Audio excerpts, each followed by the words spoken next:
Hey everyone, Rarity Dash here, and yeah, we're back finally doing some more reaction requests. Sorry for the wait on these. I explained it. If you missed that, as I did put out an update video, but it also was a HoloLive update video too. So some of you might not have clicked on it because of the HoloLive part of it. But yeah, I recommend watching at least the first 10 minutes of that just for my personal update of where I've been, what's been going on with me, because I've been really busy of late.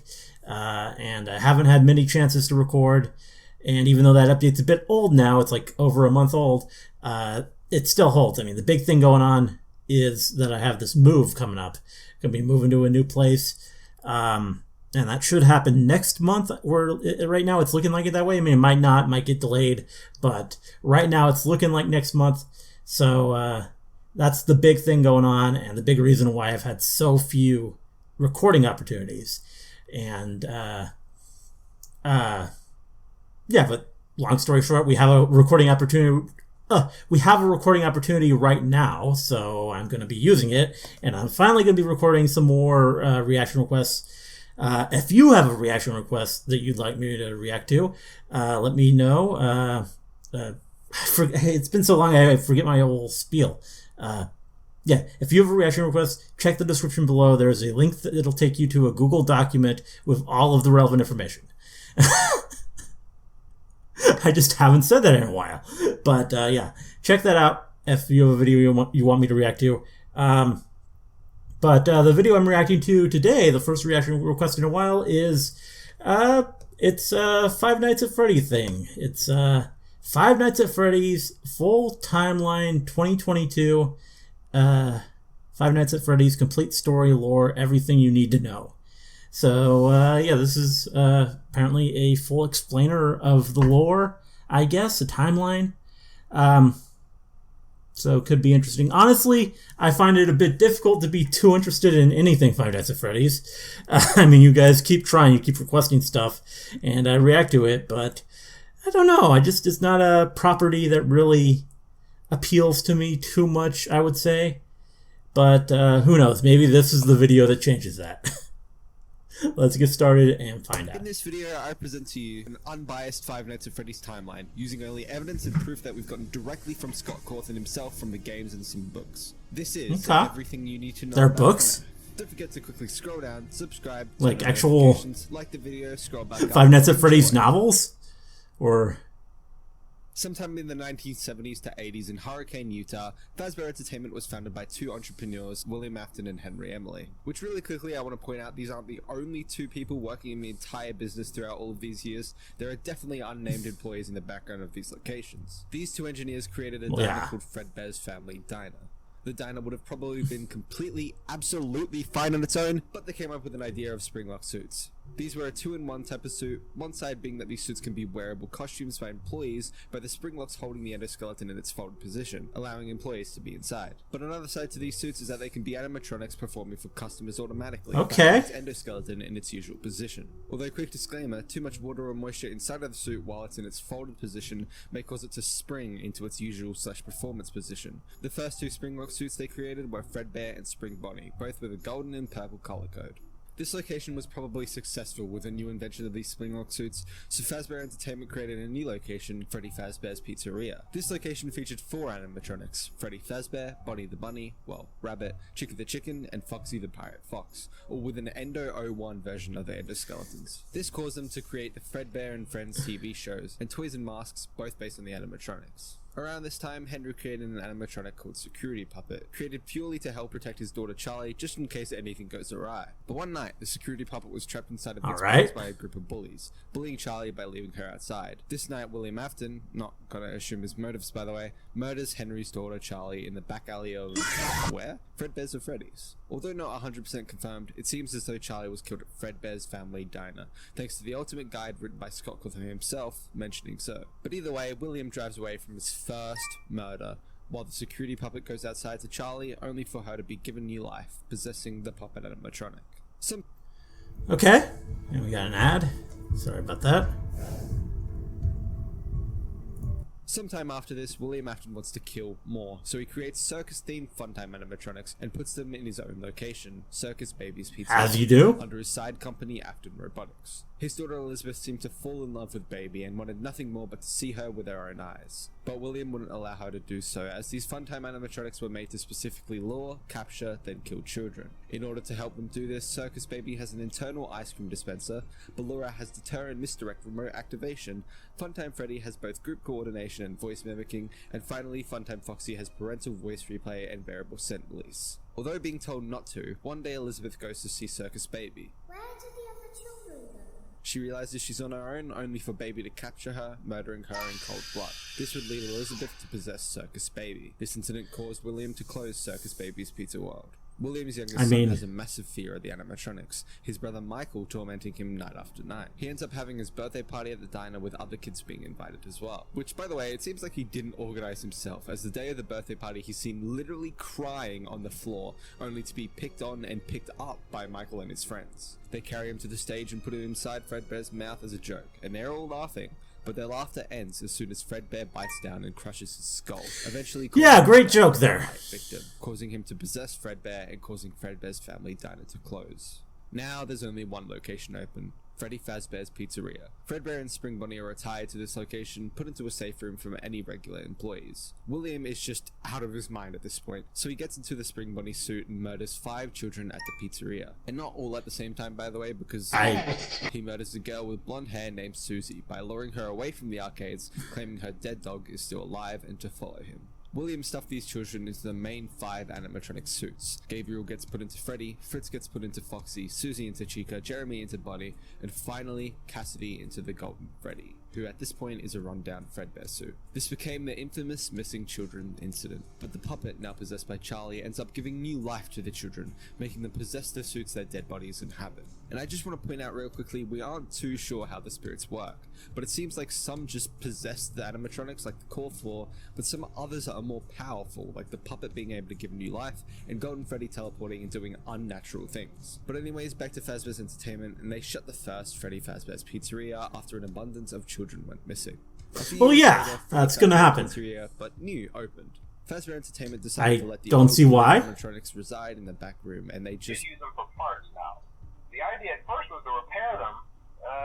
They even started retrofitting them with some of the newer technology, but they were just so ugly, you know, and the smell. Of dead kids. It's literally the smell of dead kids. You think you would just a new variation of our favorite characters. Just throw them away now. These two animatronics featured the new Endo 02 endoskeletons. They had new advanced mobility that allowed them to walk around during the day, and finally they also had a facial recognition system. This location also introduced Balloon Boy and featured the return of the puppet from the previous location. Once again, Golden Freddy and Spring Bonnie were also here, just in the safe rooms. Throughout only a few weeks' time, kids just couldn't behave themselves and kept tearing Mangle apart, staff having to put them back together every shift. Eventually they just stopped trying and left them as some kind of take apart, put back together attraction. One day, William took the Spring Bonnie suit from the back and killed another 5 children, leading them to possess the toy animatronics. Thanks to the second missing children's incident, the toy animatronics have been acting very unusual, almost aggressive toward the staff.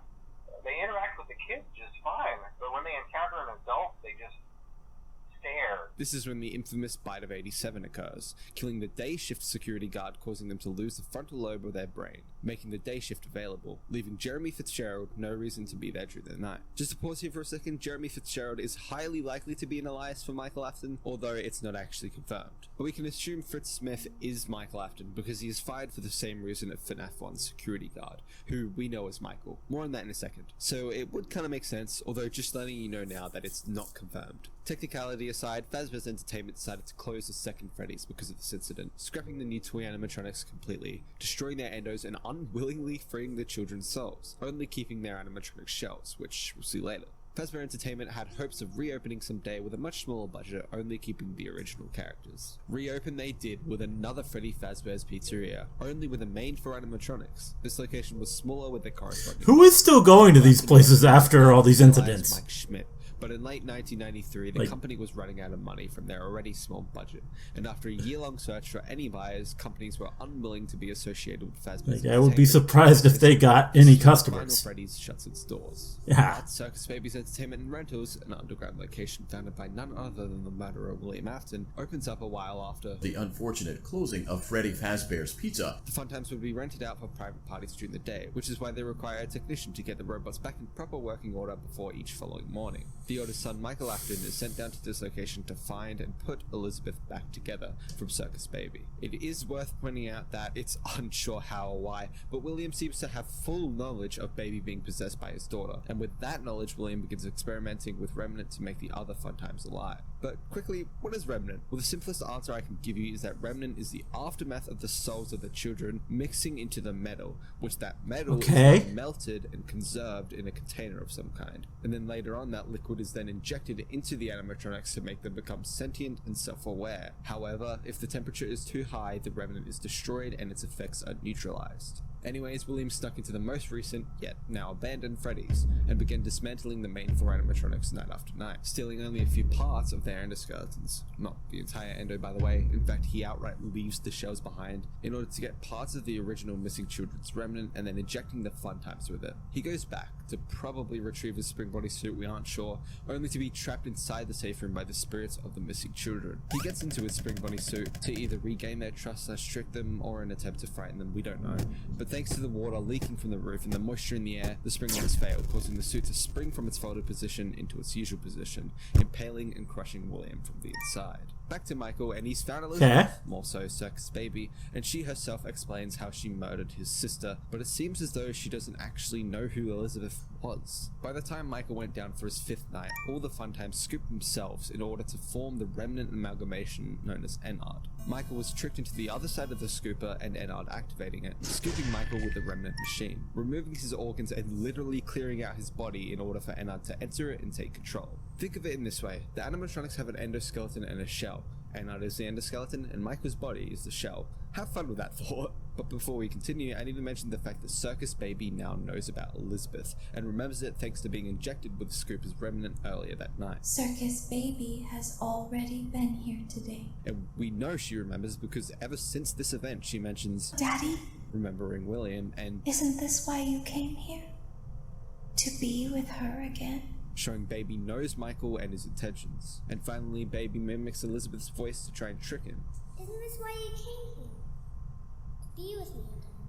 All this to show that Circus Baby is now aware. After Enard took control of Michael's body, they left the underground and finally stepped outside with their own free will. They walked around using Michael's body, but in reality he's dead. They've removed his organs. He's just a walking puppeted corpse. So his body began to decompose more and more, until eventually the body must have been unusable and Enard just left Michael's body. But thanks to the Remnant injection and encouragement from Baby, I really don't know if that did anything, but it seems like she just wanted her brother to survive, which further proves that she now knows about Elizabeth and the connection they have. But I really don't know if that even helped reanimate his corpse. Michael now possessing his body instead of inhabiting it. Enard escaped into the sewers, and the multiple spirits ended up having an argument with each other. Ballora, Funtime Freddy, and Funtime Foxy decided to kick Circus Baby out of Enard. The running theory that Baby was being too controlling as the strongest spirit, but anyways, this causes Baby to become independent as Scrap Baby, and the remainder of Enard becoming Molten Freddy.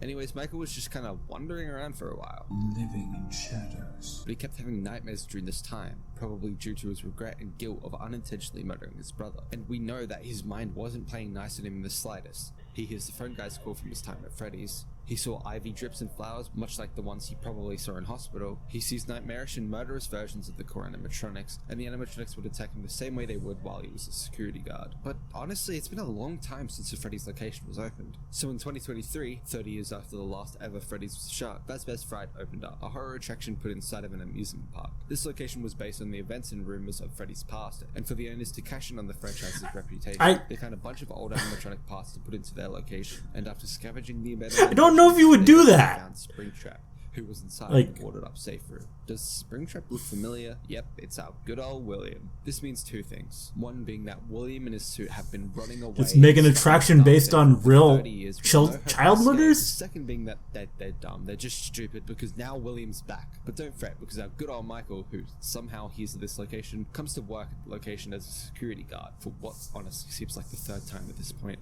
Michael ends up successfully burning Fazbear's fright to the ground, trying to finish William off. Eventually, the owners went and sold anything they could salvage from the fire at a regular public auction. Oh, Henry, I forgot about him. He's been a bit distant from the franchise since his daughter died, but he's back. He created a new location called Freddy Fazbear's Pizza Place, luring the remaining animatronics to the building using a device called Rask. But wait, where's the puppet?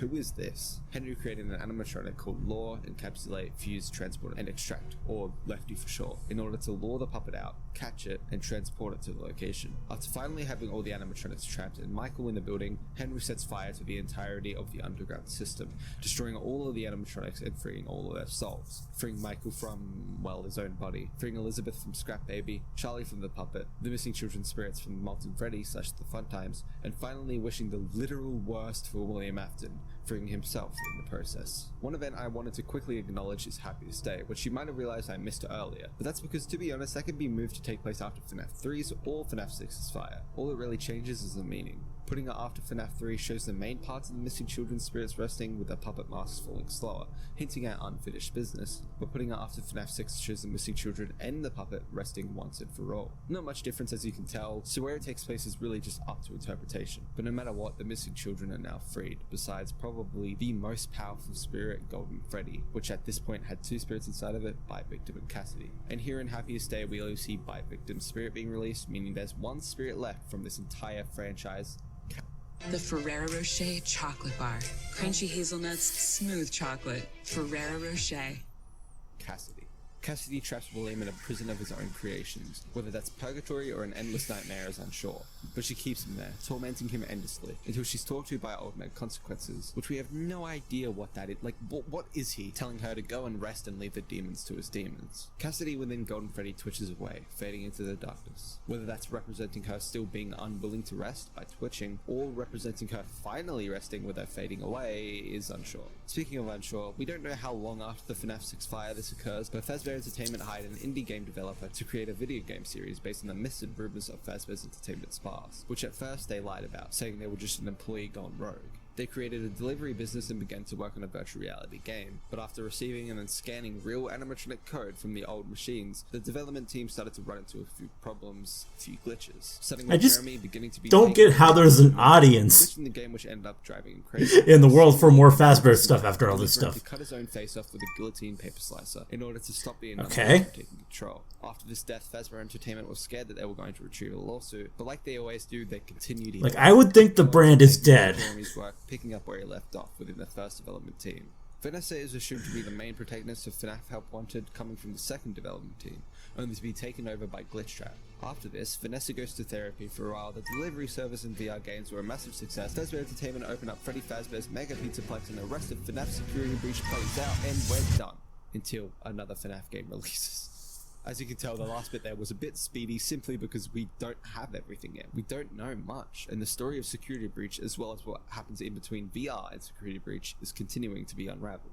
The books and the movies are separate universes, and although the books don't actually take place in the main game universe, they help us understand the concepts and ideas of how this world of FNAF actually works, such as things like Remnant, two shells sharing one body, etc. But I will add that although the main book trilogy and the Fazbear's Fright series aren't canon / don't take place in the game universe, the one book that it is canon to the game universe is the Survival Logbook. Quickly listing them off here, the other companies and brands of the FNAF universe which we know of are Silver Parasol Games, the first development team for the VR game, Chica's Party World, El Chip's Fiesta Buffet, Handyman's Robotic and Unit Repair System, Fist Time Pop Incorporated, Marty's Punches LCC, Wacky Warp Paste Incorporated, Lowry's Lollies Incorporated, Flo's Glossy Floss Incorporated, and finally, Juniors, maybe. Well, we don't know if it represents a previous FNAF location or is just its own thing. We really don't know. For some reason, no one can solve Juniors, although we do know that it takes place later that night. Okay, that's everything you need to know about Five Nights at Freddy's, including the brands you didn't need to know. The main people who helped me research and discuss the timeline for days on end are in the description below. And of course, links to the FNAF Reddit and Discord, which a lot of people from there did help check this timeline and see if things would contradict it.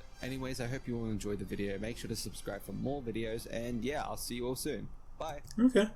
Well, yeah, that was interesting. I mean, the lore is a bit more complicated than I would have guessed. I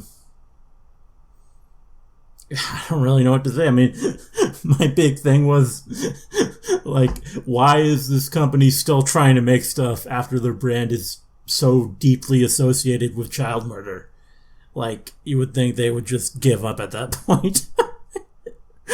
Like, rebrand. Come up with completely different characters. Just stop with the Fazbear. It's gone. It's done. It's not gonna... But...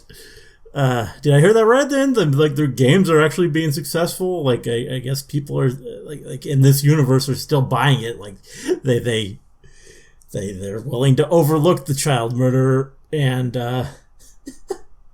just still consume the Fazbear stuff. So, what can you say? I guess I don't know. Kind of weird to me, but. Yeah, I mean, that was interesting. More interesting than a lot of Five Nights stuff that I've seen. And a little bit confusing. I mean, there's a lot of different moving pieces and lots of weird supernatural stuff. So, I don't really know. I don't think I fully absorbed everything, but it was at least an interesting video to watch. Anyway, I hope you guys liked the reaction. Let me know if you did, and see you in the next one.